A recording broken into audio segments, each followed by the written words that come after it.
que viene con tu palabra. Valoramos, Señor, el esfuerzo, valoramos, Señor, las horas dedicadas. Amén. Y gracias por tenerlo entre nosotros. Bendícelo en el nombre de Jesús. Amén. Amén. Recibimos la palabra con gozo. Eso. Amén.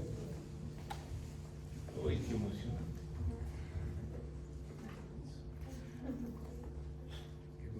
Pero esto es como lo...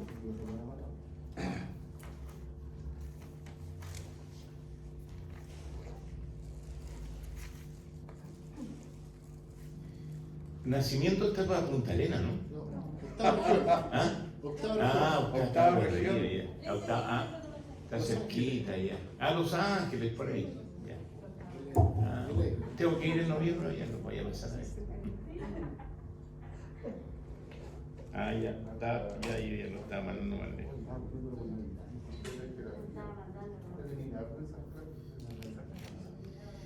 Hoy hay una imagen que ha recorrido todo el mundo. Triste imagen. Así como una imagen ha recorrido todo el mundo cuando las familias sirias salían de la guerra civil en embarcaciones para pasar a Italia y el gobernador, el primer ministro, les cerraba las puertas, los puertos, y muchos de ellos morían en sus embarcaciones, entre ellos niños.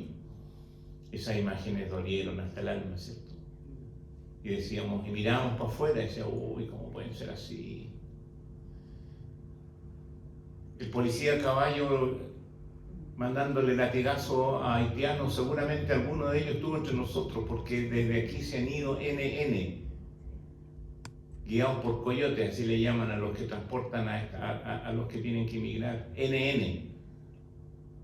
NN significa que si les pasa algo nadie los reconoce. Están fuera de la ley. Si les pasa algo nadie puede alegar. Por eso que muchas mujeres llegan violadas y ninguna de ellas puede decir nada.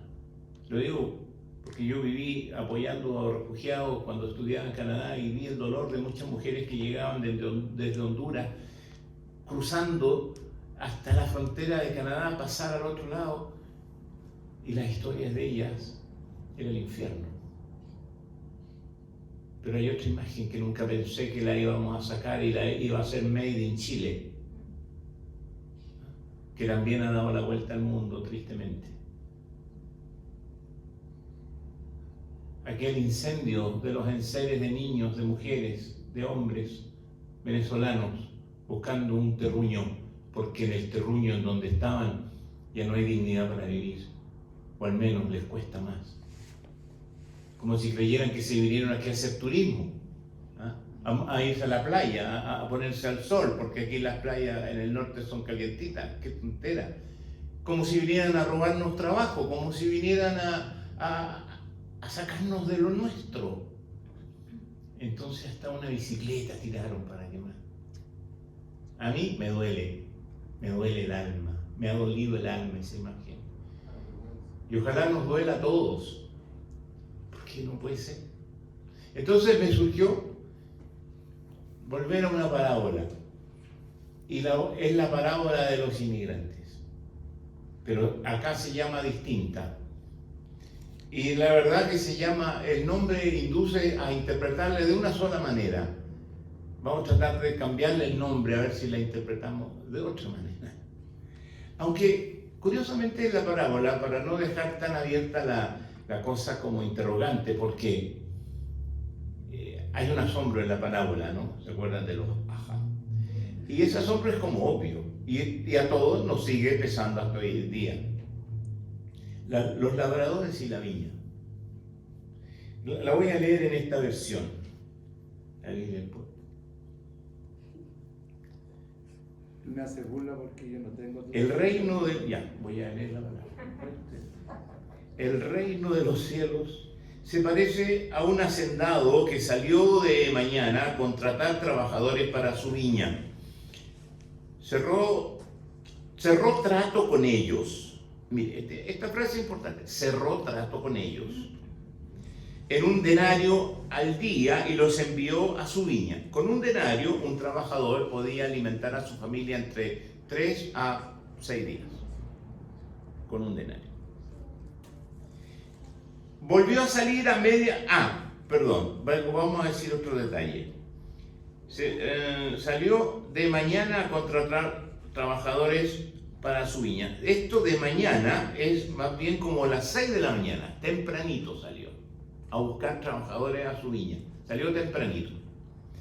Cerró trato con ella. Volvió a salir a media mañana.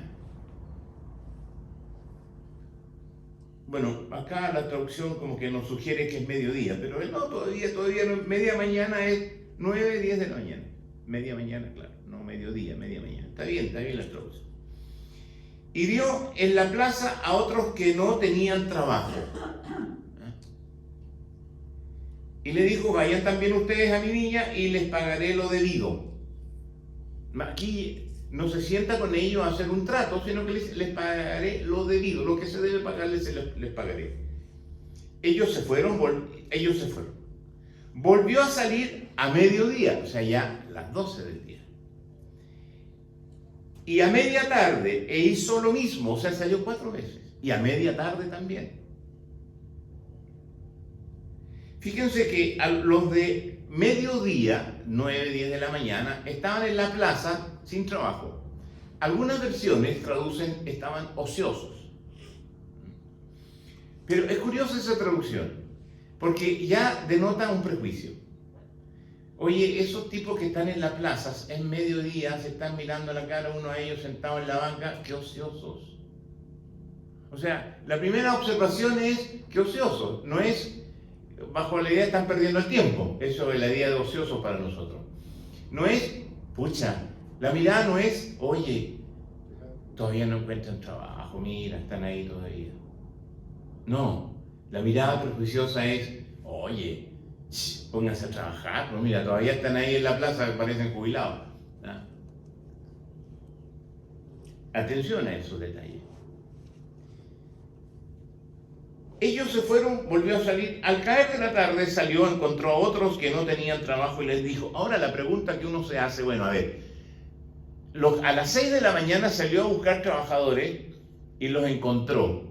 Avispados estos trabajadores. Seguro tenían buen desayuno, tenían buen dormida. A las 6 de la mañana estaban listos, fresquitos como lechuga para que los contrataran. Había uno se pregunta, ¿había una bolsa, un lugar así de una oficina para ir a buscar trabajo? No. Era un poco como ¿saben cómo se llama la cuadra que cubre la Catedral de Santiago por Monjita? Se llama la Nueva Lima. Porque ahí ustedes, no sé todavía, pero encuentran a muchos peruanos que están ahí esperando que alguien por miserable 10.000 pesos les vayan a pintar la casa al día. Entonces están esperando pega ahí. Así era hace años y creo que todavía sigue siendo así.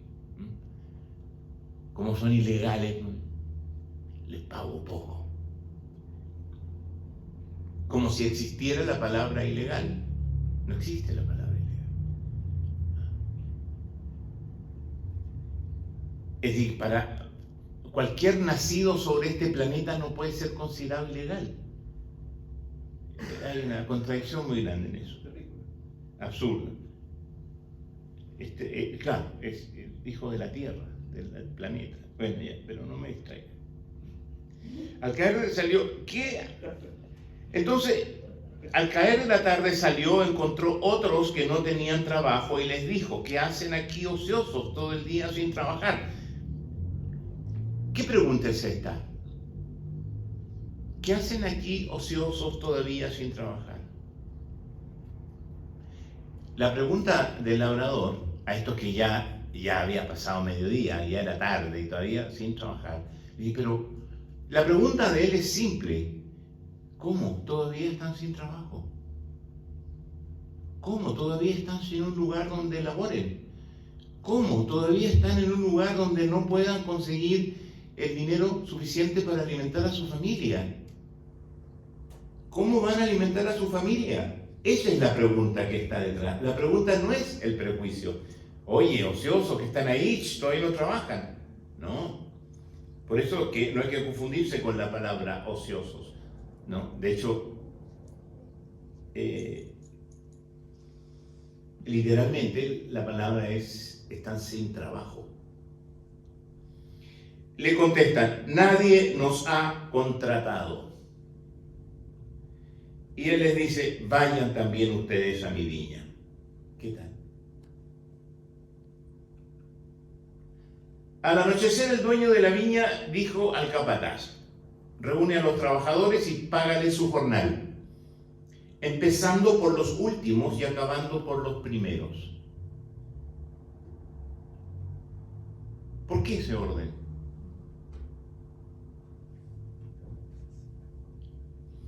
Pasaron los del atardecer y recibieron un denario, para sorpresa de los que llegaron primero.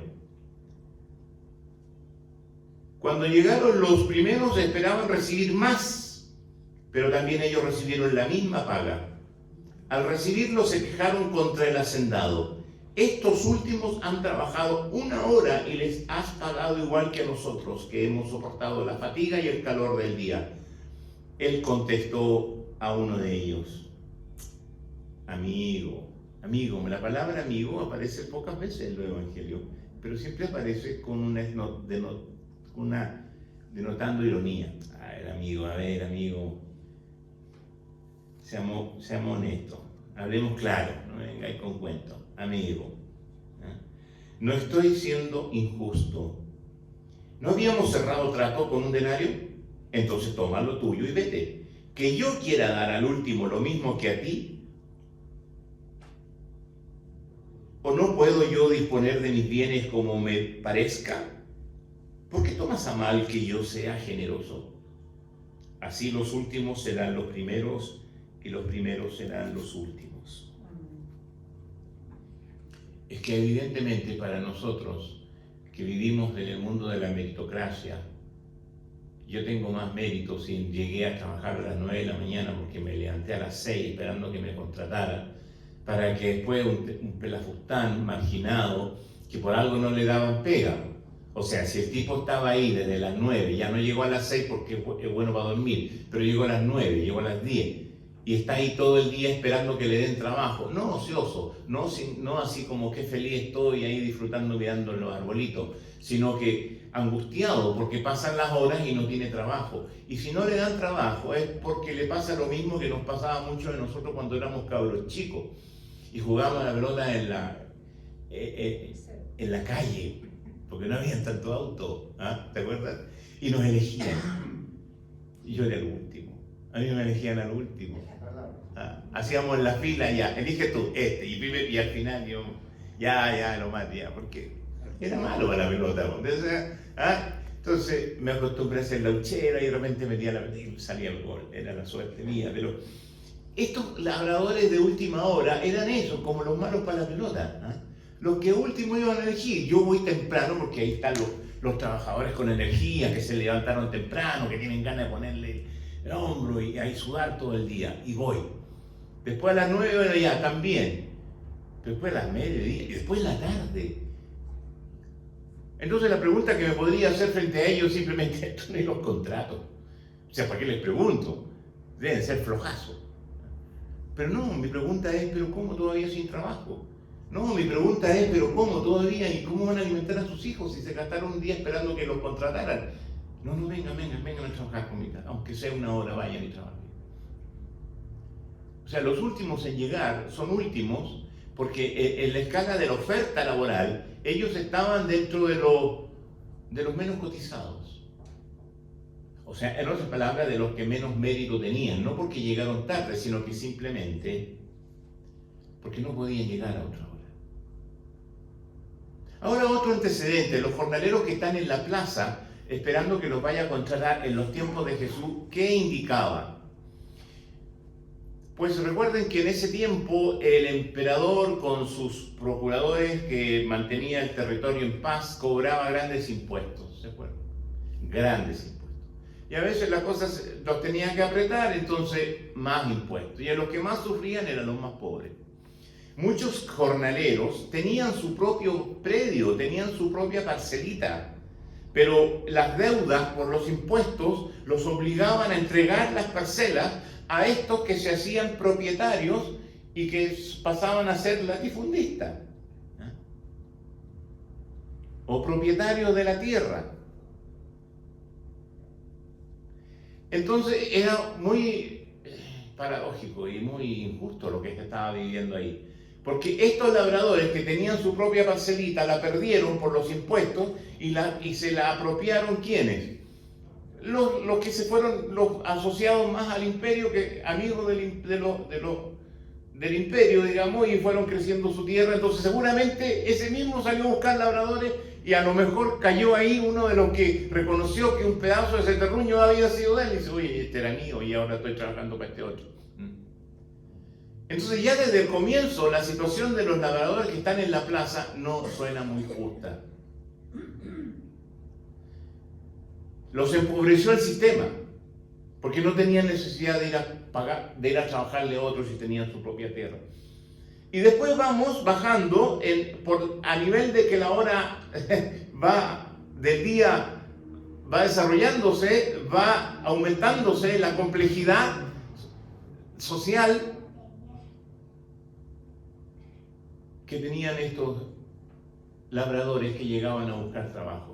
Porque no llegaban más tarde, porque se les fue el metro, o no tenían tarjeta VIP, o estaban a la vuelta de la esquina, sino porque vivían más lejos.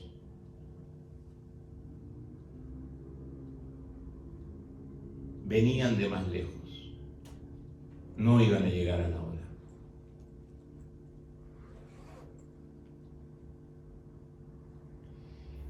Y a estos que llegaron de más lejos, la pregunta del labrador generoso,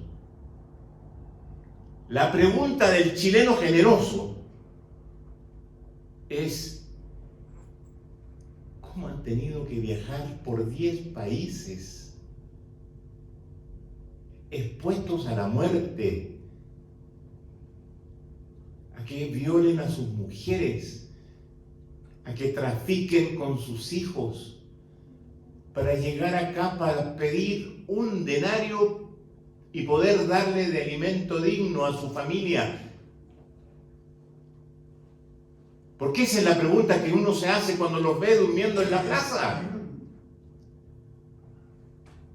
Ah, no, pues, si yo estoy aquí desde que mi taita me hizo nacer. Pero no me pregunten más atrás. No me pregunten más atrás. Porque más atrás hay un viejo sirio que con una maletita se puso a vender medias en Calama el Viejo, en Chuquicamata. Y encontró una mujer presbiteriana que al parecer tenía buenas piernas, mi abuela. Y le vendió media. Y hasta ahí nomás llegó el paisano, pues. Se casó con esa mujer evangélica, Vitalia Villegas. Pero no me pregunten más allá. Y a ninguno de ustedes no les pregunten más allá. Excepto que me presenten un carnet de identidad donde su nombre es genuino, porque muchos se los tuvieron que cambiar para que no los exterminaran, sean de pueblos originarios. ¡Ay, sí, la cosa es distinta!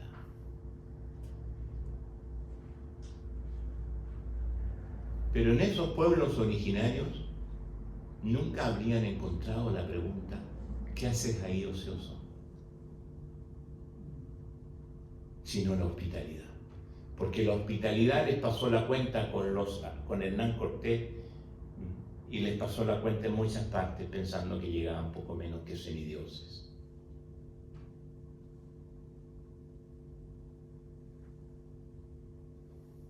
El que llegó a última hora, el que está todavía en la plaza esperando que le den trabajo, no es un sinvergüenza, no es un ladrón, no es un aprovechado.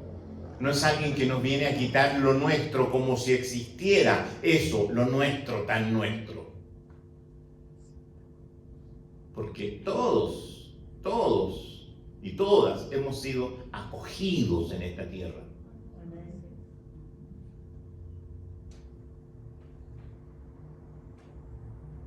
Entonces el labrador generoso,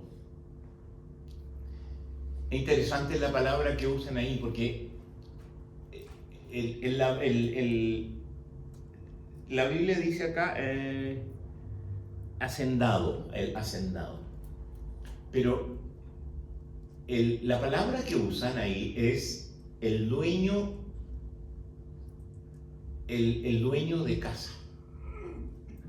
Que en otras palabras, en otras partes se usa la misma palabra para que quede claro que se habla del dueño de casa. No se habla necesariamente así del terrateniente. Es decir, como el que administra, como el que sigue un modelo de actuar, una especie de expectativa de lo que se espera de los seguidores de Jesús. Rápidamente, la forma en que se interpretó esta parábola y se resolvió fue como una alegoría. ¿Quiénes alegan? Alegan los judíos que ya han sido parte del pueblo de Dios y ven llegar a estos otros que no son judíos y empiezan a mirarlo hoy, ¿esto por qué? Si nosotros estamos primero. Fue interpretado así. Y fue interpretado en términos de la salvación. Oye, la salvación llegó a última hora, esto otro, y nosotros hemos estado en el camino de la salvación hace mucho rato, cumpliendo ritos, reglas y normas, y estos que no han cumplido nada llegan y tienen la misma gracia de ser salvados. Así fue interpretado muy rápidamente por la iglesia esta parábola, y pum, se resolvió como una parábola de un ejemplo de la gracia de Dios. Y está bien. ¿Por qué vamos a decir que está mal si las interpretaciones pueden ser múltiples?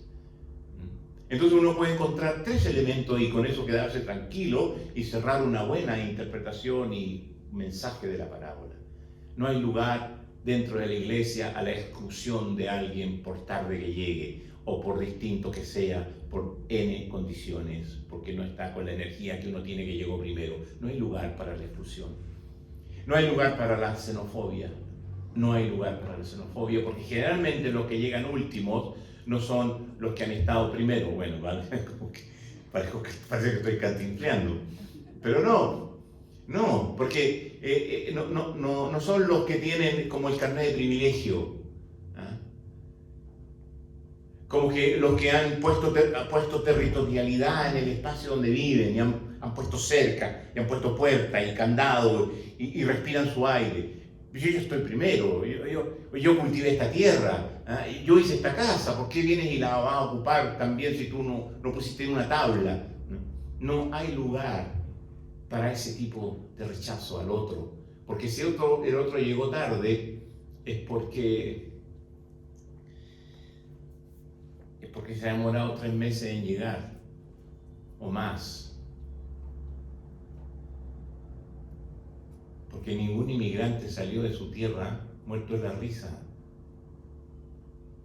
ni feliz de la vida, porque dejaba su casa, su gente, su cultura.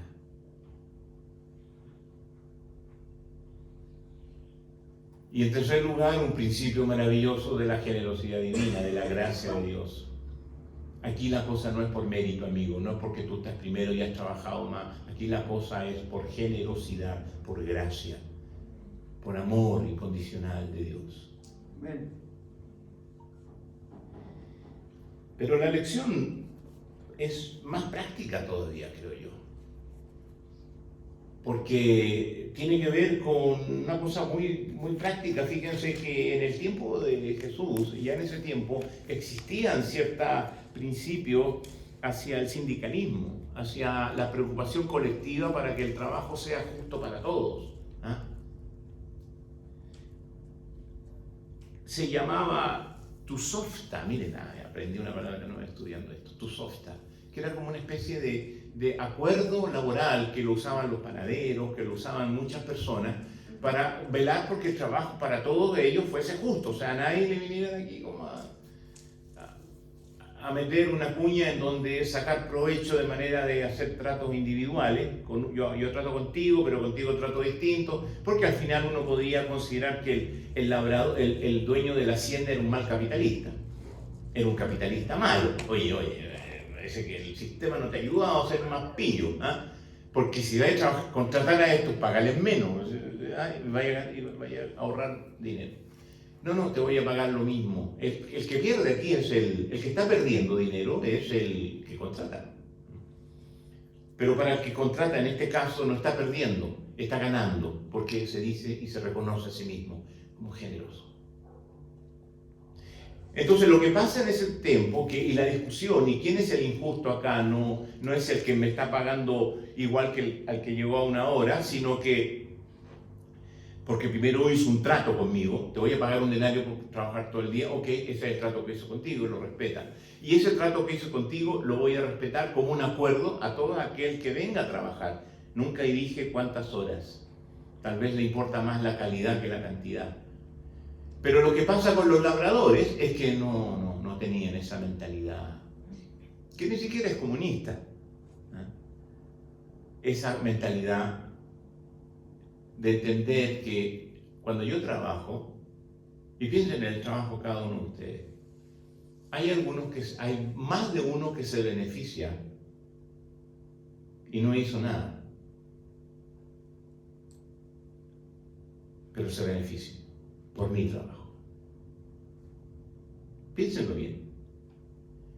Todo trabajo tiene un sentido de generosidad. Yo estoy haciendo algo donde me van a dar mi sueldo, pero a su vez lo que yo hago tiene una extensión generosa hacia aquel que incluso no está haciendo nada, pero también le va a caer o le llega algo en función de mi trabajo, de lo que es el resultado de mi trabajo. Bueno, para ir haciéndolo más breve, en el reino de Dios uno no trabaja para tener más de lo que es justo. En el reino de Dios, uno trabaja para que todos tengan suficiente. Esa es la lección que quiero dejar de esta parábola.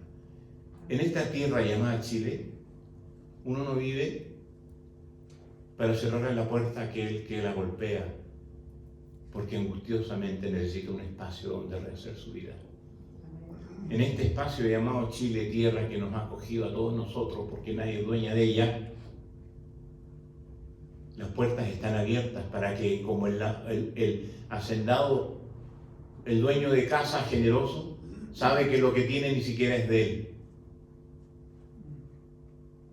Y que no vamos a prejuzgar por raza, por condición, por etnia, por cultura, sino que por la necesidad vital que tiene este otro u otra de tener un salario, aunque sea mínimo, para alimentar dignamente a sus hijos y a sus hijas. ¿Y a ti qué si yo soy generoso? ¿Y a ti qué? A todos los que marcharon ayer de nuevo, promovidos no sé por quién. Averigüen qué candidatos están detrás de ellos y por favor no voten por él. Háganme ese favor. ¿No?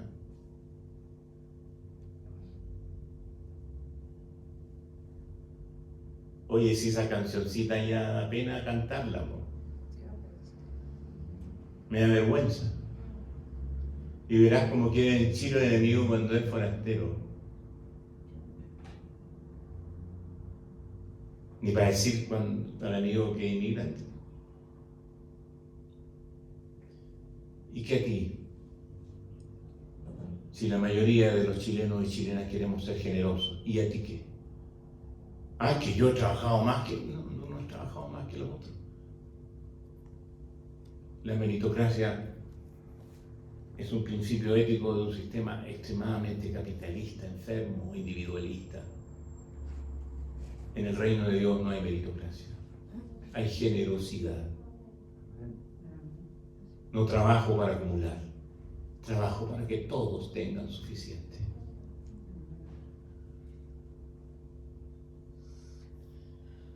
Y termino con una historia.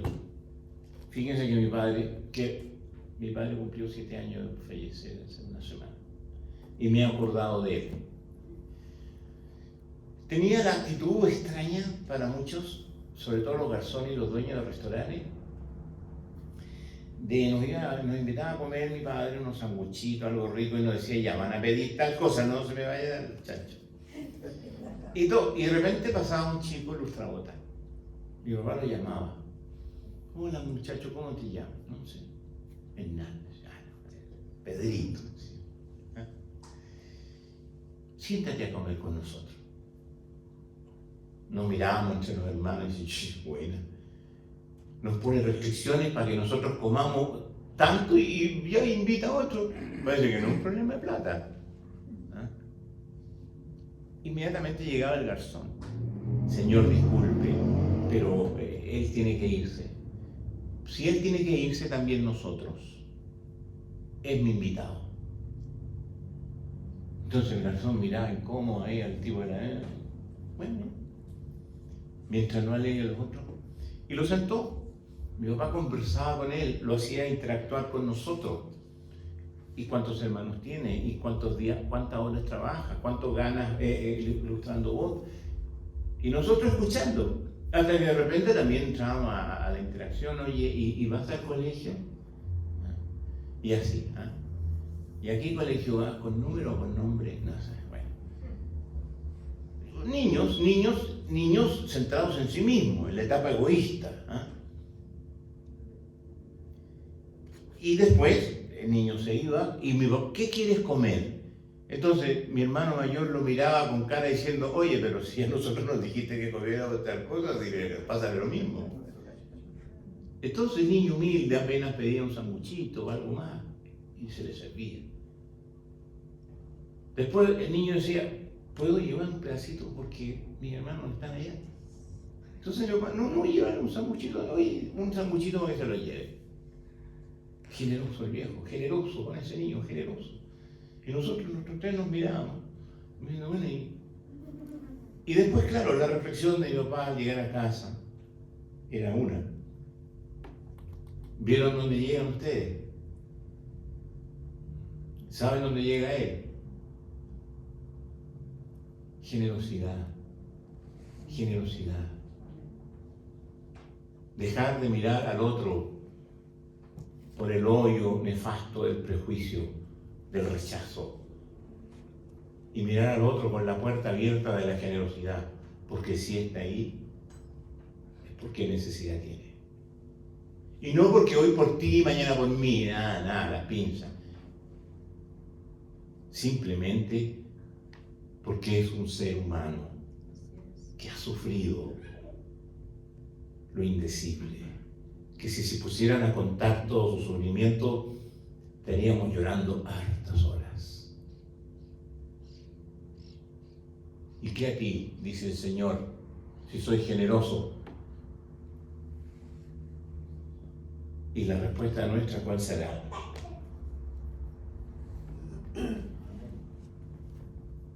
Ve tú ya lo mismo. Por eso es que esta mesa, mire qué lindo, qué emocionante. Crecieron las copas. ¿Qué le pasó? No encontramos. No la encontramos. Está bonito. No la encontramos. ¿Alcanza para todo? Hay vino. A eso me cae duda. Por eso es que tenemos esta bendición de volver a participar de la comunión de la mesa del Señor. Amén. La mesa del Señor generoso. Amén. Pero esto no es tan generoso porque es un poquito de vino y un pedacito de pan. No, es el símbolo, el signo que representa precisamente esta mesa donde todos caben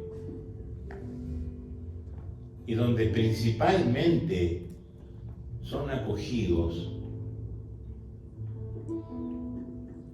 los que han tenido que sufrir hoy en día por economía, por malos gobiernos, por temas climáticos, porque la inmigración llegó para quedarse. Es un tema mundial y grave.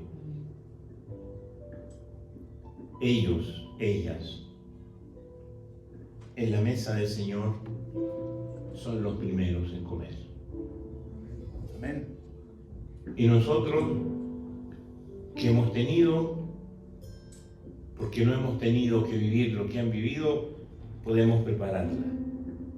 Y tenemos la dicha de parecernos al dueño de la viña porque preparamos la comida generosamente para todos y para todas. Vamos a pedir a que nos ayuden nuestra hermana y nuestra hermana. Hay dos hermanos que son inmigrantes acá, ¿no es cierto? Vengan, ayuden.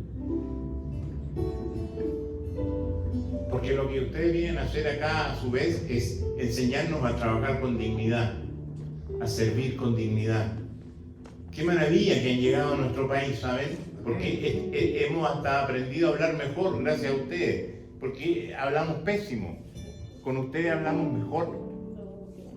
Hemos aprendido a ser más caballeros, más educados. El cómo está, y ni siquiera nosotros lo entendemos cómo está. Si ustedes quieren que su negocio, si tienen un negocio, un emprendimiento y quieren que les vaya bien, tengan a una venezolana atendiendo la caja. Así es. O peruana. Así que invitarla a que ustedes nos sirvan en la cena del Señor es un honor para nosotros. Y como comunidad les pedimos perdón por todos los malos tratos que este país le ha hecho vivir. Venga, usted me va a ayudar a repartir el pan. Repártelo. Y después usted me ayuda a repartir la comida. O hagamos las dos cosas juntas, de una. Ya. Tengan la copa y el pan con ustedes. Gracias. ¿Pueden? Por favor. Jesús, enséñame tu modo de hacer sentir al otro más humano, que tus pasos sean mis pasos, mi modo de proceder.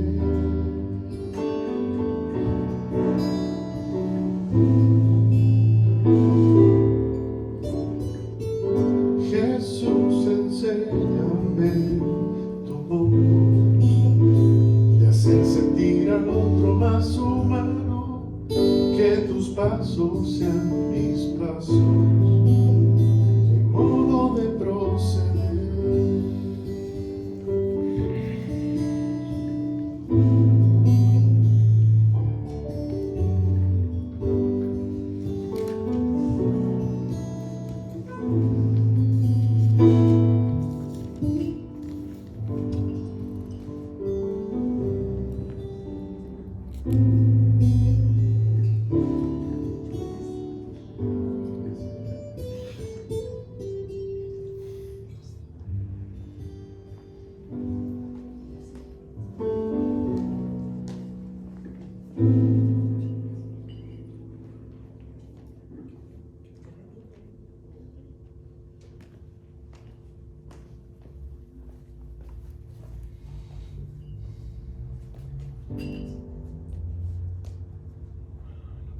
Falta uno.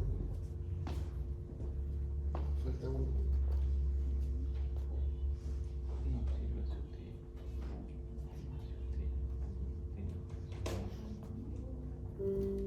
Ya viene.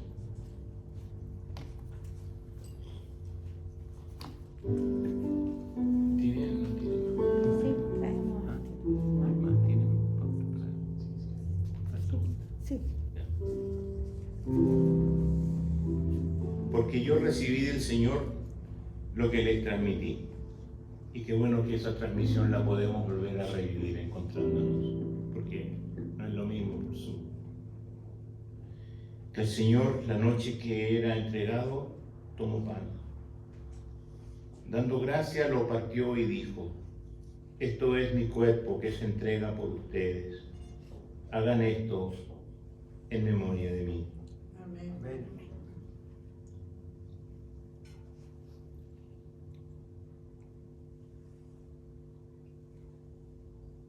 De la misma manera,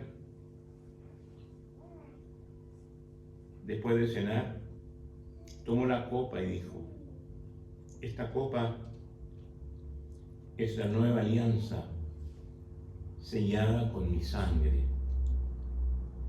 Cada vez que la beban, háganlo en memoria mía.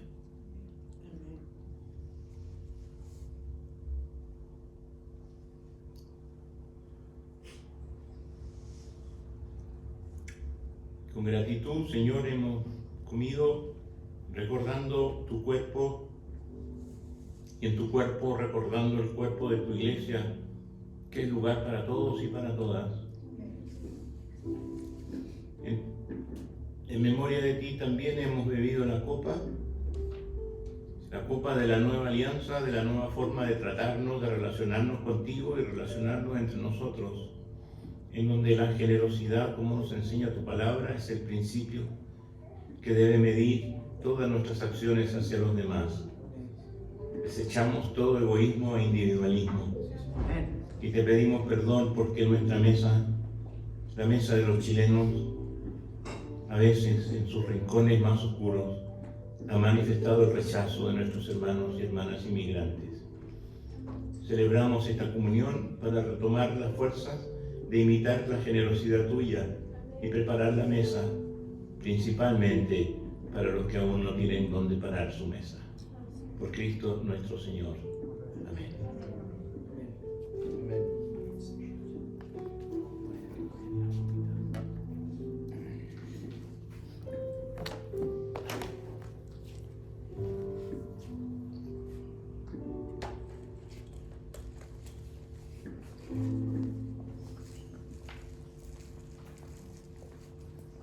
Amén. Qué emocionante.